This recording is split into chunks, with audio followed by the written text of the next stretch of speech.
Baik, seterusnya, Hulu Terengganu antara kawasan yang merekodkan banyak kluster balik kampung sejak beberapa minggu lalu dan juga program suntikan dipertingkatkan di kawasan-kawasan berkenaan.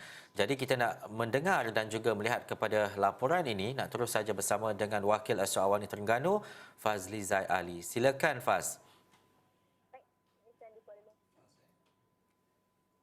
Tentang COVID-19 ini telah dilaporkan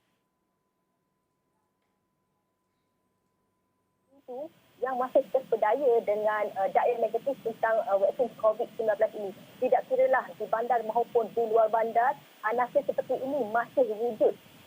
Ini melalui tinjauan yang saya lakukan di daerah Hulu Terengganu, di mana masih ada sebilangan penduduk termasuk masyarakat orang asli di daerah berkenaan masih takut untuk mengambil suntikan vaksin COVID-19 ini kerana masih terpedaya dengan dakwah-dakwah negatif tersebut.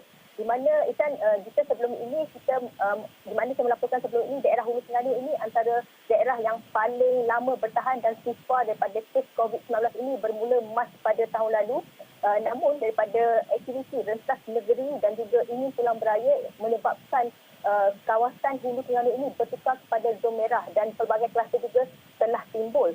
Dan bagi meningkatkan dan menggalakkan orang ramai khususnya di daerah Hulu Terengganu ini untuk mengambil suntikan vaksin COVID-19 ini, pelbagai inisiatif telah dilakukan seperti yang dilakukan di Parlimen Hulu Terengganu ini, di mana ahli parlimennya Datuk Rasul Wahid telah mengambil inisiatif untuk memberi ganjaran sebanyak RM10,000 kepada kawasan di dalam Parlimen Hulu Terengganu yang berjaya mencapai pendaftaran yang tinggi dan akan menerima ganjaran itu. Di mana langkah yang dilakukan ini bagi meningkatkan tahap kesedaran orang ramai tentang vaksin COVID-19 ini sekaligus mencapai sasaran imuniti kelompok dan sekaligus bagi memulihkan pandemik COVID-19 ini, Ustaz.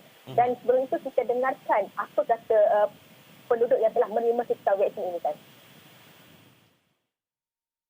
Sebab benda yang viral tu benda yang tidak benar. Dah untuk menakutkan orang untuk untuk menakut-nakutkan untuk cocok vaksin ni. Jadi kita seru biar dia orang tu pergi nak pusat vaksin. Pakat cocoklah ramai-ramai. Tak ada benda pun. Sebab yang ramai-ramai kat Hulu Terengganu ni tak ada masalah pun. Takut apa vaksin, bukannya sakit sangat pun. Tak rasa pun. Ambil saya tak ada nak rasa pun macam mana. Siap dah. Tapi tak payah takutlah kalau orang gemah tu. Marilah cocok. Tak ada apa-apa pun.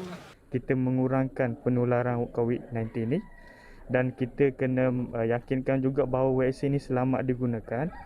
Dan kita mintalah agensi yang terlibat seperti penerangan turun ke bawah, maklumkan kepada orang kampung, sebab hari ini orang kampung ramai yang terpengaruh dengan dakwah media sosial.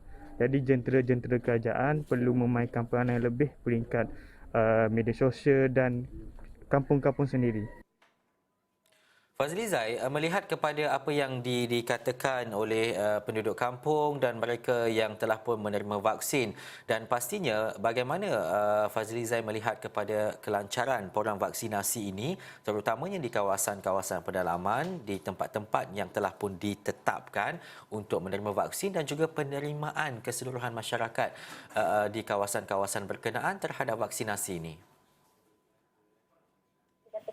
Menteri Tinjauan saya lakukan di Hulu Terengganu, boleh dikatakan kawasan ini agak jauh daripada bandar. Namun program yang dilakukan ini ataupun pusat CCTV yang disediakan ini memudahkan orang ramai untuk pergi menerima suntikan vaksin ini. Dan sepanjang pemerhatian saya boleh dikatakan ianya berjalan lancar. Dan meskipun kita sebelum ini ada masalah yang timbul seperti tiada kenaikan dan sebagainya, namun ianya berjaya diatasi oleh NGO ataupun pemimpin setempat yang melakukan pelbagai inisiatif bagi memastikan semua masyarakat ini dapat menerima suntikan vaksin ini. Dan seperti yang dilakukan ini juga, Ihsan, kerajaan negeri Terengganu juga bercadang untuk penerima vaksin ini berada di masjid-masjid, dan suntikan ini boleh berada di kawasan masjid kerana ianya lebih dekat dengan kawasan-kawasan penduduk dan memudahkan mereka, sekaligus tiada isu, tiada kenderaan untuk ke PTV dan sebagainya timbul lagi selepas ini, Ihsan. Baik. Terima kasih Fazlizai Ali atas laporan itu tadi. Pastinya perkembangan dari Terengganu kita akan bawakan dari semasa ke semasa melihat kepada bagaimana program COVID-19, program vaksinasi ini dapat disampaikan terutamanya bagi mereka yang berada di kawasan luar bandar dan juga di kawasan pedalaman.